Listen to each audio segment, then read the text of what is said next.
ठिक छ म फेरि यतातिर कुरा आयो हाम्रो समाजतिर आउँ अब तिमी युवा पनि हो अब समाजमा सक्रिय पनि छौ समाजतिरै कुरा गरौँ है अब आजको युवाले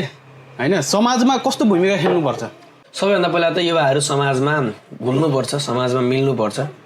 कतिपय अवस्थामा युवाहरू समाजबाट उपेक्षित भएको अवस्था छ किनभने युवाहरूलाई अलि सुन न अलि कम सक्रिय छन् नि हामीले भन्दाखेरि पो युवा भन्छौँ होइन समाजमा युवा एक त छँदै छैन भएका पनि कम सक्रिय त्यहीमा आउँदै थिएँ म यस्तो छ यसमा चाहिँ के छ भन्दाखेरि हुन त पहिलाको कन्टेक्स्ट र अहिलेको कन्टेक्स्टमा अलिकति फरक छ पहिला अलिकति युवाहरू सक्रिय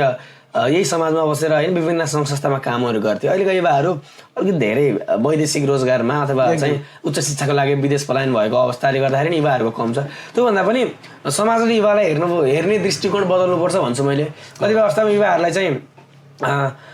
के भन्छ अल्छी होइन अलिकति फेसनको पारखी होइन अलिकति चाहिँ हेलचेक्राइ गर्ने नजरले युवाहरूलाई हेरेको छ भन्न चाहिँ फेरि युवाहरू देशका कर्णधार पनि भनिरहेछ युवाहरू नै हो देशको पिल्लर बनाउने भनिरहेछ तर जिम्मेवारी दिने ठाउँ आइसकेपछि अहिले सक्दैन होला होइन अलिकति उपेक्षा गर्ने अवस्था छ त्यो चाहिँ के भयो प्यारलाल गइरहेछ कि खास एकदम समाजले यसरी समाज हिँडिरहेछ युवाहरू यसरी हिँडिरहेछ एक हिँडिरहेछ त्यसरी हुँदैन त्यो चाहिँ प्यारलले होइन टक्क ओभरल्याप हुनुपर्छ यिनीहरू मिल्नुपर्छ बिचमा आएर युवाहरूको जोस जाँगर होइन युवाहरूको नयाँ फरकपन सोच र समाजले मागेको एउटा चाहिँ समाजको चाहिँ अनुभव मिक्स भयो भने बल्ल एउटा समाज चाहिँ अनुकरणीय नमुना समाज बन्छ त्यसरी नै युवाहरूले काम गर्नुपर्छ र समाजले पनि युवाहरूलाई त्यसरी अवसर दिनुपर्छ भन्ने मेरो बुझाइ छ